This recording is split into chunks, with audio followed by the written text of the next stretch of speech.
Hey, friend. Welcome back to the Pro Organizers Coach podcast and YouTube channel. I'm so excited you are here. I cannot wait to get into today's topic, which is all about the paperwork that you need to work with your clients as a professional organizer. Now, I remember when I first started working with clients and when I first, was starting my business and I was creating all the things, I kept wondering, like, what paperwork do I actually need? Because some people would say that, you needed a mileage log. And then other people would say, oh, no, and it also needs to be digital. And then other people would say, no, you can, just take actual papers. Then other people would say, well, you don't really need a contract, or you can just do a small agreement. And you don't like the information that I was getting was so all over the place. Every single person had a different opinion about what I should do in my business.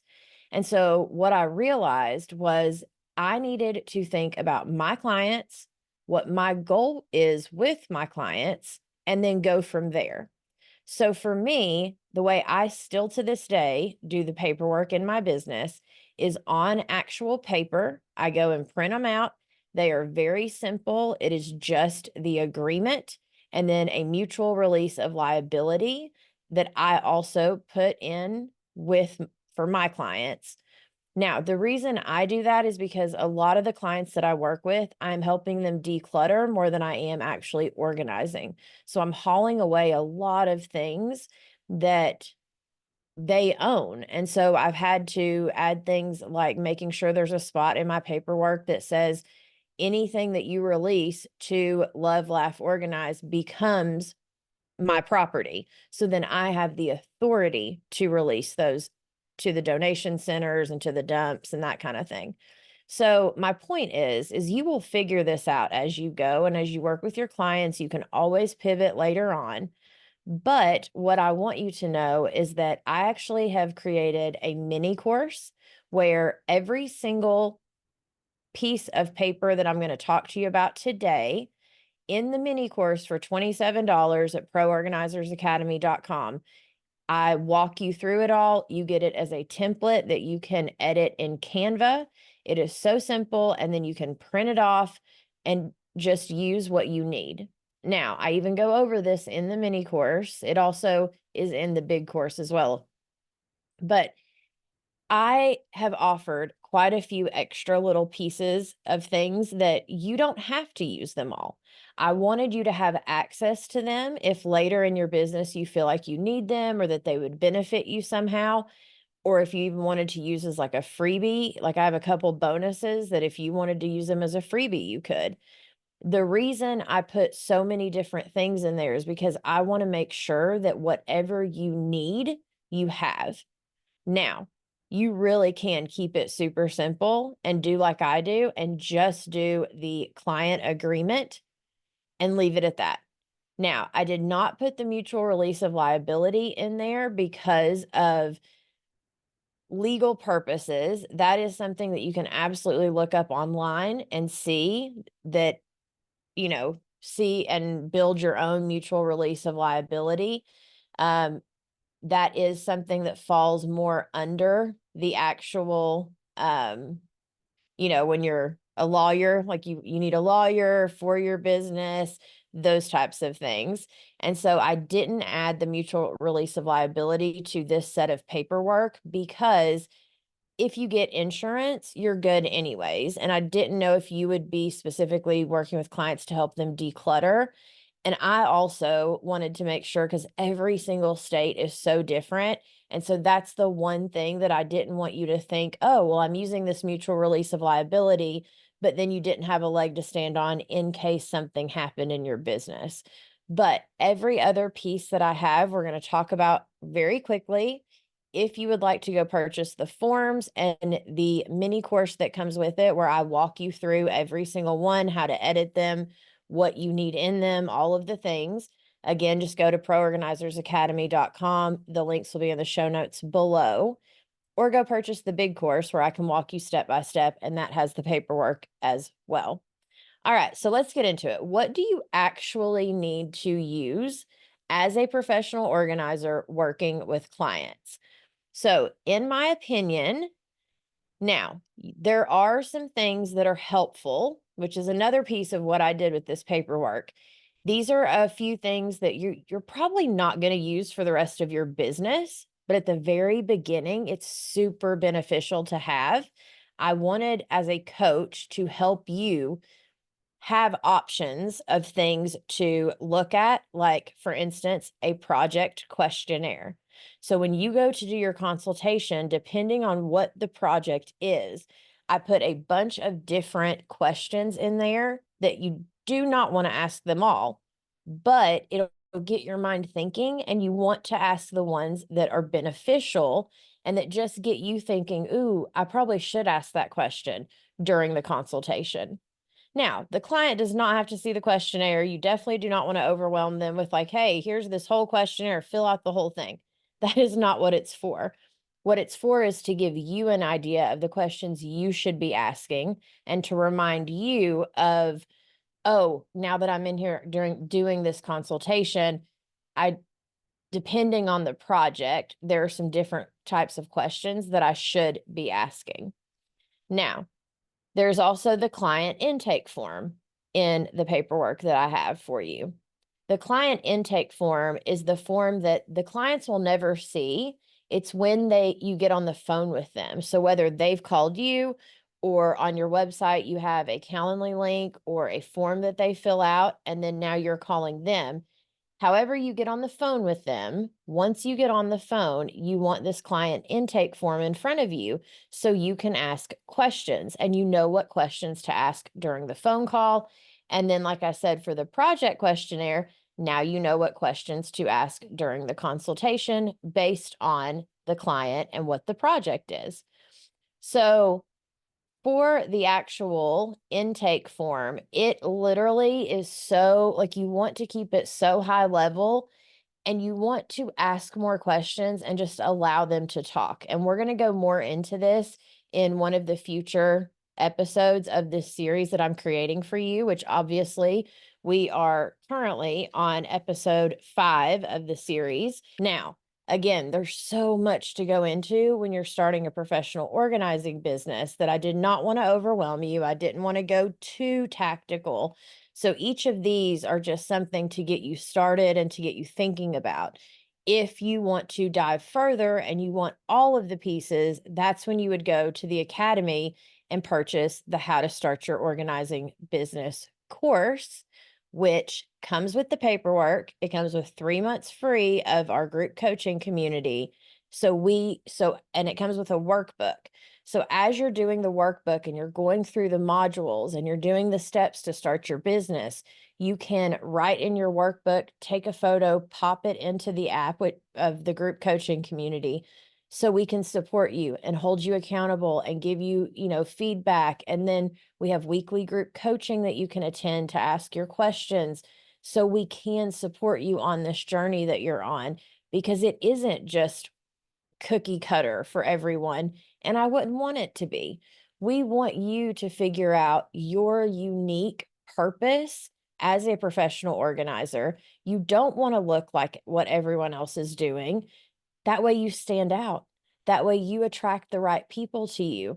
That way you are actually helping the people that you are meant to help. So, I know the paperwork piece can get very like it's so tactical. It's like, oh my gosh, will someone just show me what this paperwork even looks like, right? And so that's why I've created this mini course, is because I did not want you to get stuck on just the paperwork. So for $27, it will at least get you the paperwork and a mini course of me walking you through. And I did that because I don't want you getting stuck on that one piece. And then you can take this paperwork, you can edit it the way you want it, and then you can use the pieces of it that you want to use for your business. Do not use all of them. You don't have to. I know a lot of times we think that we should do something, so we're like, oh, and then we overcomplicate it sometimes because we don't know what it looks like. One of the ladies in the membership, Trista, always says, kiss, Samantha. keep it simple, stupid. So, or keep it simple, silly. But the point is to keep it simple, whatever the simple answer is. Now, for me, that simple answer was I do the client intake form when I get on the phone. Half the time I don't even fill out all of it. It's just more of getting a few little pieces of information and talking to the client. And then at the consultation, again, I still have a clipboard and I take notes sometimes, but then I also have my client agreement on paper. And at the end of the consultation, I go over that with them, which I will be talking to you about as well in a future episode of this series. But also, then I do the client agreement, and again, I have the release of liability form. But if, you want to get insurance and then you want to see if in your state it would even work for you specifically to have a release of liability. But besides that, that's all the paperwork that I use for my business. I don't use any of the other stuff. I've added and condensed it all into my agreement, and that's fine. Now, for you, depending on your tax bracket, depending on all sorts of different things, you might want to keep up with your mileage. You might want to have a separate form that's a photo release, right? And so that's why I've also provided all of the forms that I have for you in my bundle for the mini course is your service agreement slash contract. Now, that's the whole agreement. It has multiple different things. And again, I go through it in the mini course, but each paragraph I go through and I talk to my client about as I am doing the consultation. Once we get to the end of the consultation, I say, hey, is there somewhere we can sit down, or let's sit down at the table? We sit down, and then I go through and I'm like, this paragraph means this, and this means this, and this says this. And then that's when I have them sign it. Now, a lot of my members in the group coaching community, they actually send theirs electronically. So whenever some of them, after they get the phone call before they even go do the consultation, they'll send the client agreement. Some of them wait until after they've done the consultation, then they'll write up kind of a little proposal and send the client agreement. And they tell them this has to be signed before I can come to my first session. There's so many different ways that you can do it, and no certain way is right or wrong. It's just about figuring out what works for you. And sometimes you have to try it, see if it works, and then pivot, and that's okay as well. So again, in the bundle, we have the service agreement or contract, whatever you'd like to call it. I personally hate using the word contract because it makes me think of like Verizon or something that I'm going to be locked into for 2 whole years. So I feel like it has kind of a negative connotation sometimes. And so I personally like to say service agreement.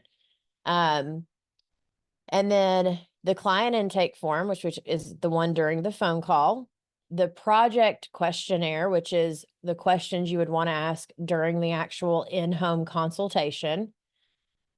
And then we have a photo and video release form if you would like that to be separate, or you can take and just add that as a little piece in your service agreement of, it's all in the thing, but essentially saying that they give permission that the photos or the videos that you use while you are doing sessions with them or in their home, that they are okay with.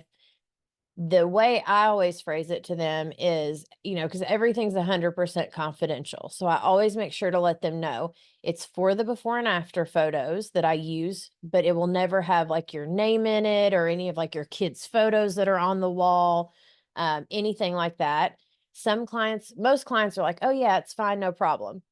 Some clients are a little iffy. And if they are a little iffy, then you can always say, well, if you don't mind me taking the photo, but I will make sure to send it to you and show you what the photo is before I actually put it on my social media or use it for my business. I will get your approval of what the photo looks like. And almost 100% of the time, if they were a little iffy before, once you say that, they're like, okay, that's fine. You can take the photos, and then if you'll let me approve them before you use them in your business, each individual photo. Because for them, some of them are ashamed, right? Or like they're like, ooh, the like photos of my home, I don't want those out. And the other thing I always tell them is no one's going to know which client I was working with unless you want them to know, right? And you go do a review or something like that and you share the photos. But if you don't want them to know, it could be, Joe Blow from Timbuktu's photos. Like they have no idea of knowing whose bedroom this is. And a lot of times that helps them as well. Like, oh, okay, it's not going to be like, this was Anne's organizing session. Here's her bedroom, right? Because people, I mean, I don't blame them. I would be a little iffy too if someone's like, can I take photos of your home and put them on the internet? So you've got to think about those things and make sure that you just are very open and communicate in a way that lets them know that you have their best interest at heart and that you would never do anything to jeopardize their trust or, what they're expecting. Now, I also have a mileage log in my photo forms.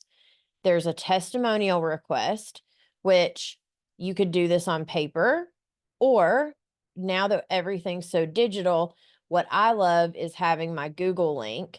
And so I will always share the link. But before I share the link, I will actually ask them, hey, do you mind giving me a 5-star review?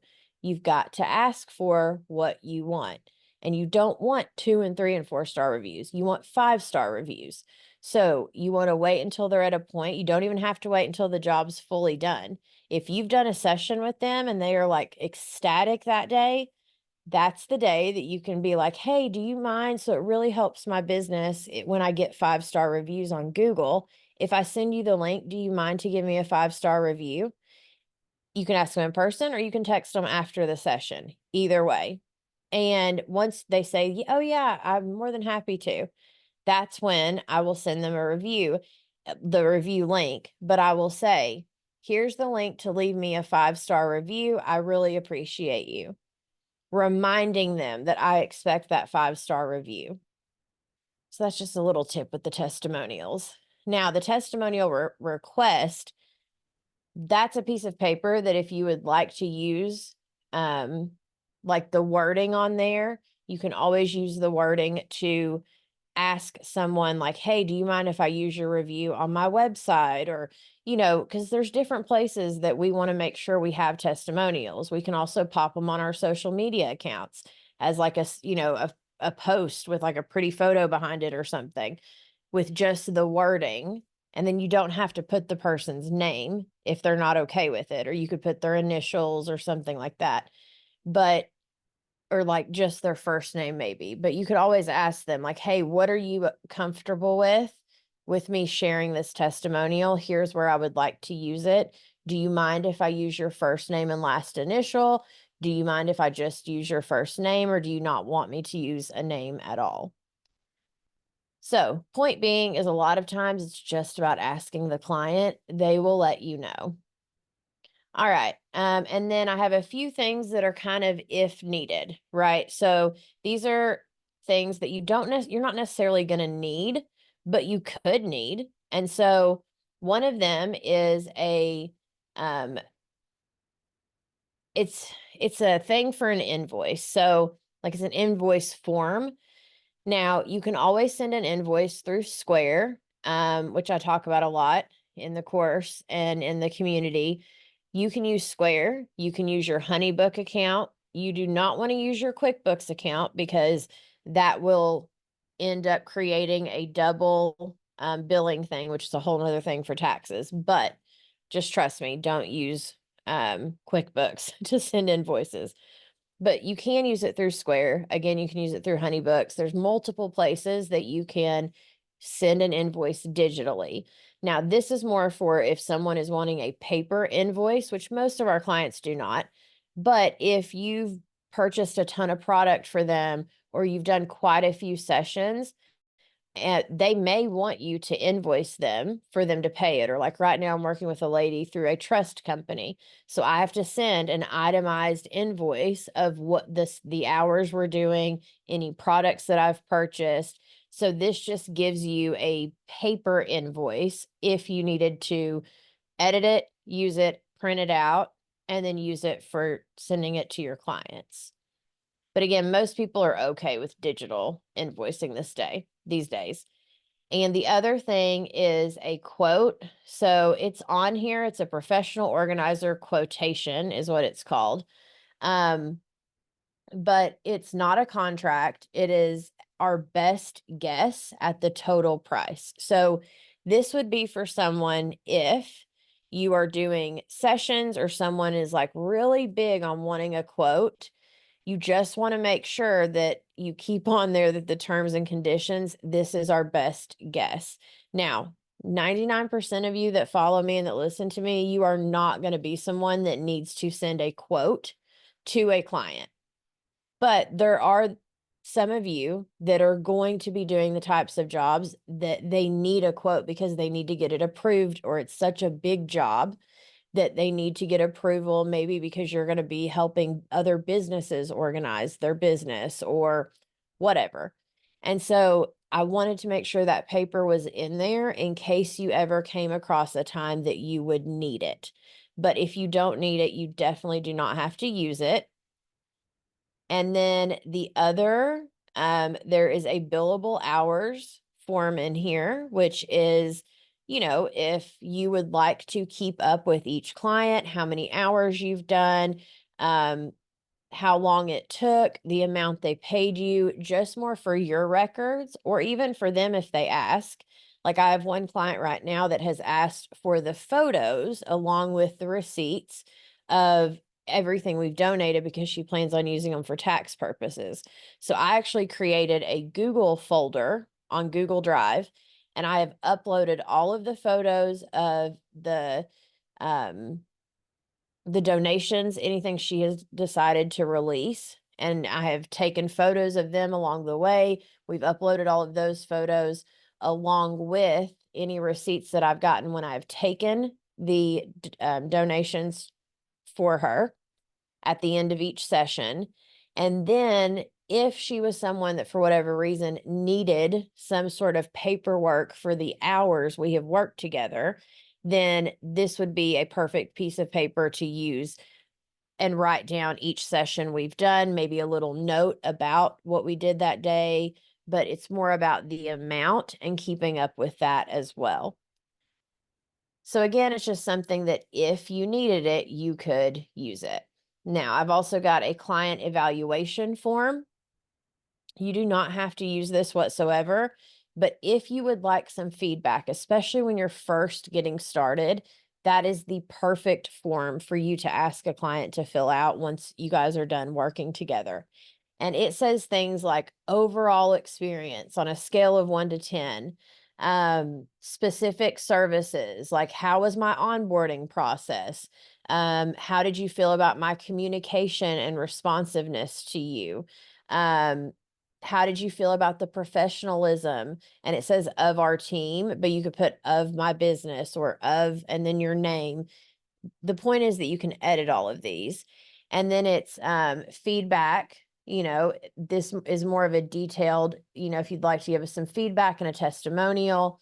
So if you are wanting to go more like, I hate to say high end, but if you're wanting to go more of very professional and have all the paperwork and take them through this process and especially get feedback, right? Like a lot of these companies do now where they ask their workers and everyone for feedback, then that is the form that you would want to use.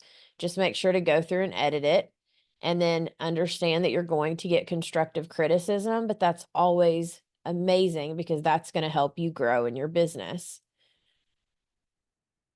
And then we have, and then I also have a shopping list. It's literally just a piece of paper that has like where you can keep up with the items you have shopped for, how many you got, the price you spent on them, and the store you got them from. It's more for you to keep up with, but it also is helpful. So you could even make a copy of it and give it to the client afterwards as well if needed. And then I have these couple of bonuses for you. So I have a decluttering checklist, which is something that if you are organizing for someone, not with them. Now, I most of the time organize with my clients, not for them, but you might be someone that's going to organize for your clients and not necessarily with them. Well, then you could use this declutter checklist to say, hey, if I come across any of these old things, check mark the things that you are okay with me getting rid of for you. And that is something that you can ask them to just check mark. Now, most of us, we're going to be working with our clients. The other thing is you want to make sure, even if they've check marked all of this, like it says like expired cleaning supplies, old grocery bags, old notes, miscellaneous business cards, like it just has a bunch of different random things. There's a few ways you can use this. Like I said, you could use it with the client. You can have them check the things that they're okay with, or have them look through and say, hey, just, maybe circle the ones you're not okay with. Now, two things. One is you want to make sure to have them look through it before you actually haul it off, and make sure that you don't ever take away something that maybe they didn't mean for you to take away, because that could get really bad. And then the other thing is that you could actually use this decluttering checklist as like a quick tip Tuesday or trash Thursday or whatever you wanted to call it, where you post things once a week of like, hey, today is recycle your stuff Tuesday, or I'm horrible with names off the cuff. Sorry, guys. But and then you can be like, hey, go through your house and throw away any old magazines that you're no longer using. Those types of posts that we all use as organizers. And it is all sectioned off through like office, coat closet, living room, utility closet. So it's in different sections for you. So it's a lot easier to look through. That is 3 pages. And then last but not least, I have a professional organizing tools checklist for you. Now, you do not need all of these things. There's tools, there's professional essentials, cleaning supplies, different types of tapes, and different types of labels. You do not have to have all of these things. But what's really great about it is as you look at it, it's going to make you think of a few things that you're like, ooh, that would be good to have, right? And so it's just about being prepared, and maybe having our, work bag that has the stuff that we are going to use when we get to a client's home. For me, I always keep my trash bags that are the contractor ones. I always recommend my gloves. I keep the like medical masks that are like little blue ones in case I'm, depending on where I'm working that day. And then from there, I always have like my label maker. I have different tape for the label maker, like clear with the black on it, white with the black writing, and then a few other different colors. I also have some for fabric. And then I have like pins. You want to have like a little small step up stool that you take with you to clients' homes. That's always a huge one. Um, duct tape, a Sharpie, like there's different little things that just make life a lot easier. And you will learn these things as you go and as you start working with clients, or if you're in the community, you will learn because you will have us to ask and you will hear everyone else talking about their stuff. Or if you ever need to DM me or put a comment in the comments here on YouTube, it will send me a notification and I will make sure to reply to your comment. I hope that this list has helped you of understanding all of the different forms that you could use in your organizing business that are nice to have access to. But again, those first few are the only ones that you necessarily have to have. Like, of course, you have to have some kind of contract or agreement that you have your client sign. You definitely want to make sure to do that to protect yourself. And then you also definitely want to have some sort of client intake that as the process that you take your clients through. So then that way you are asking the questions and you can come to your sessions prepared, right? But you don't have to go overboard with this. And especially at first, keep it simple, silly. And, just take it one step at a time. Know that you are not alone, that everyone else has gone through this phase. If they are a professional organizer, they have gone through the stages of not sure what to bring or how to bring it, or, what to say to the clients. Do we measure? When do we measure? How do we measure? All of those things. And that's why I've created everything I've created for you here at POC. is so you don't have to feel alone. So you don't have to feel like you're not sure what you're supposed to be doing when you go do the phone call and the consultation and the sessions and the follow-up or the maintenance sessions, or what if you get a virtual session, or what if someone call, like there's all these what ifs when you're first getting started and as you start working with clients. There's still things that I figure out about myself, and that just like the whole, adding into my contract that once you release it to me, it becomes my property. I just did that maybe 6 months to a year ago. And, you know, because we don't know what we don't know. And that's what I love about all of us doing this together in the community, is because of exactly that. You know, 10 heads are better than one. And so I love the sisterhood that we are building, and I would love for you to come be a part of that. And don't forget, if you want to do the mini course, it's at proorganizersacademy.com. I have a couple of mini courses, and I have a couple of the bigger courses. And I'm offering you as a listener for listening to this series, because I'm so proud of you for staying till the end and for being on this journey for yourself.